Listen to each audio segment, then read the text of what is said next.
Hello guys, welcome back to another video. We're going to be working on the BMW 520d today with the N47 engine, of course.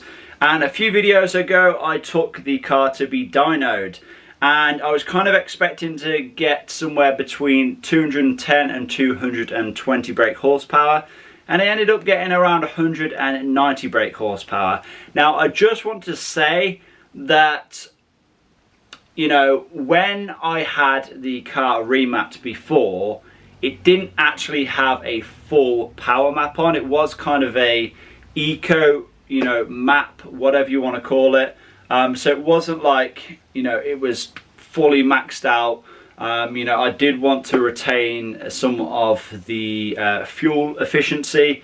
So yeah, I really don't know if I can blame the power dip, the power loss on the map or not, but we are going to still be doing some investigating and trying to kind of, you know, fix everything that could potentially be broken. And today we're going to start with replacing one of the boost pipes, and the boost pipe in question is this one just here. Now this boost pipe goes from the turbo to the intercooler. Now if you have been watching my channel for a while now, you'll know that I had to already replace the other boost pipe, which goes from the intercooler to the intake manifold, well, the anti-shudder valve, which is on the intake manifold. That had a pretty severe boost leak, but obviously I replaced that for a brand new part, so that boost pipe should be absolutely fine. And yeah, I guess I may as well just replace the other one now. Are we going to find a leak there today? I don't know, but I thought I may as well replace it for peace of mind, and you know, once it's done, we know it's done. So yeah, that's what we're going to be doing today. Let's see if we find out anything interesting. Let's get outside and let's get cracking. Okay then, so here we have the N47 engine, of course, and I'll show you exactly where the boost pipe we're going to be replacing today is located. So like I mentioned, I have already replaced this boost pipe here, which goes from the intercooler to the intake manifold, and this one is located down on this side. And if you take a look there, you can see the turbo. Now it's not that pipe coming off it, that is this pipe up here which goes to the airbox. It's actually underneath that. So we have a couple of options. We can either gain access from the top, which I think I am going to do, or you can gain access from the bottom, just remove the under tray, and you'll probably actually be able to do it a lot easier, but I really just don't feel like lying on the floor, so I'm going to access it from the top. So we're going to more than likely have to remove the engine cover, this cover here, the airbox, and that intake pipe which goes down to the turbo there.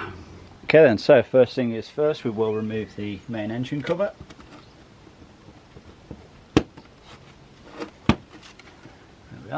Cover here at the front is just held in by two Torx 30 bolts.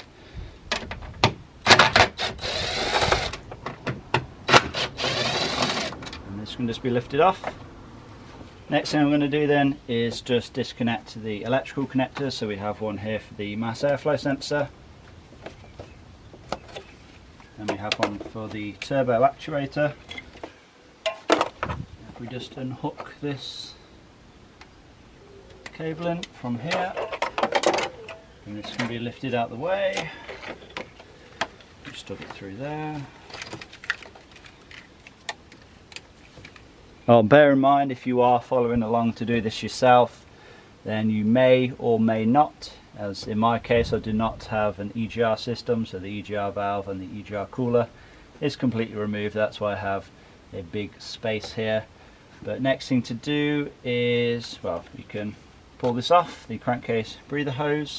Now I think I'm going to start removing the airbox, and it's not actually necessary to remove the airbox, even if you want to access it from the top. I'm just going to do so anyway because I want to give it a clean out. I want to check the air filter and all the rest of it. It just makes sense to do it at the same time. So yeah, I will be removing the airbox.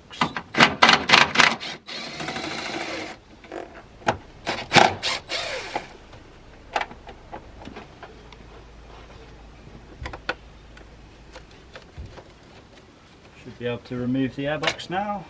Just separate this pipe from it.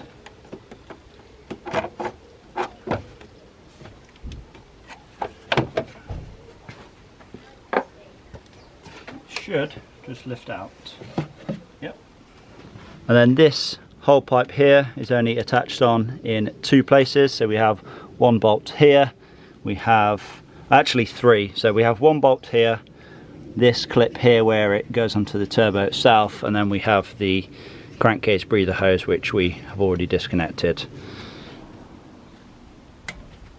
So it would appear that this bolt takes a E8 socket. Is that removed? And now it should just be the clip where this pipe goes onto the turbo holding this in place now. Not the easiest to remove because it is underneath. There we are. This should pull off now. Yep. There's this whole assembly removed then. Now we should be able to see the boost pipe in question in full view. So it is this one just here.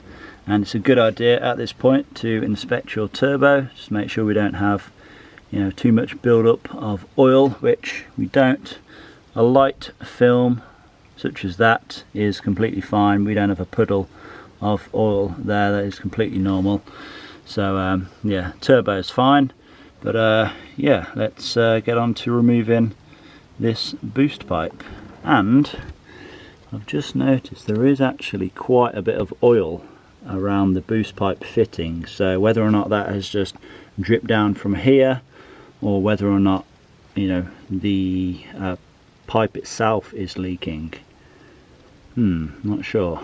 Okay, so to remove the boost pipe itself, we have a clip here which you just have to lift up with a flat bladed instrument, and then pretty much the same on the intercooler side as well. So let's try and get a flat bladed screwdriver in here.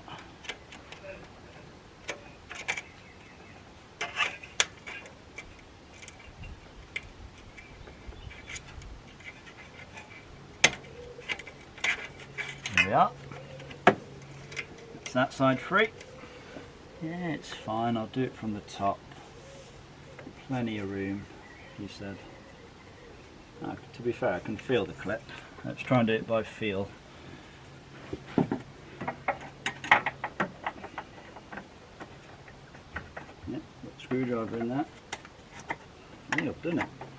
Yeah, I've done it. Slid the clip all the way out. That was easy. Right, slide this off.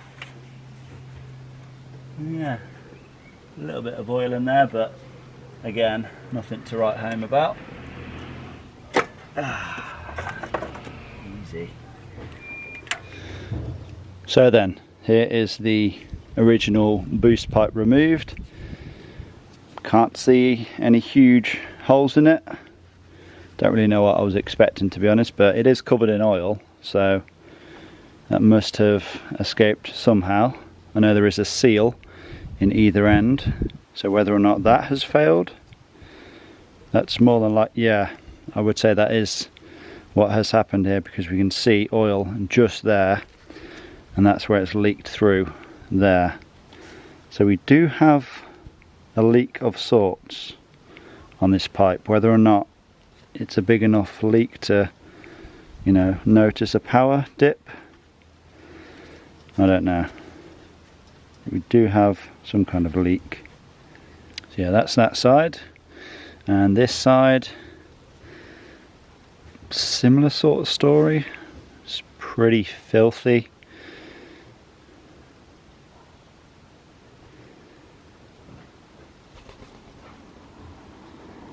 But I can't really see any signs of a leak on here.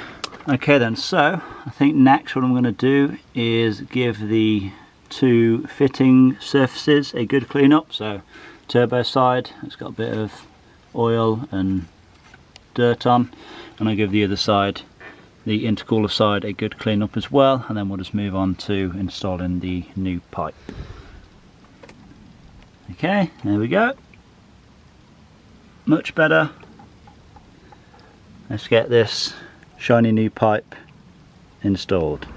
Okay then, so the new boost pipe is in. It did take a bit of fiddling back and forth just to make sure it was sitting perfect. Obviously you don't want any kinks in the pipe, But yeah, I'm pretty certain that it is the same diameter down the whole pipe now, and that is sitting perfect. Right, let's get everything else reinstalled now.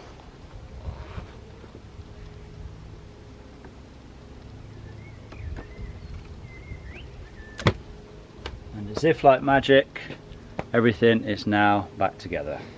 Now we fire it up and discover we have an even bigger boost leak.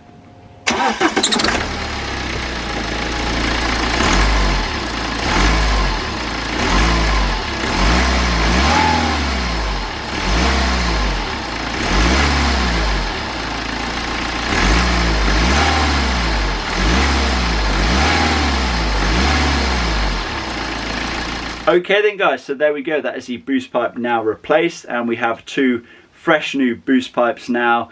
And in theory we shouldn't really have any boost leaks because I have pretty much covered all the basis, you know, for the common areas for suffering a boost leak.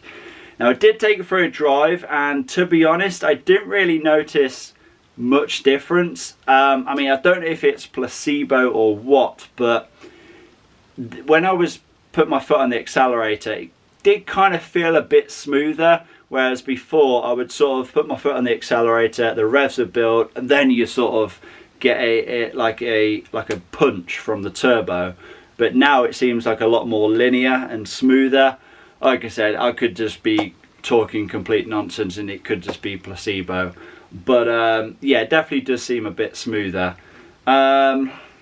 Where do I go from here now? I don't really know. I'm going to have a think.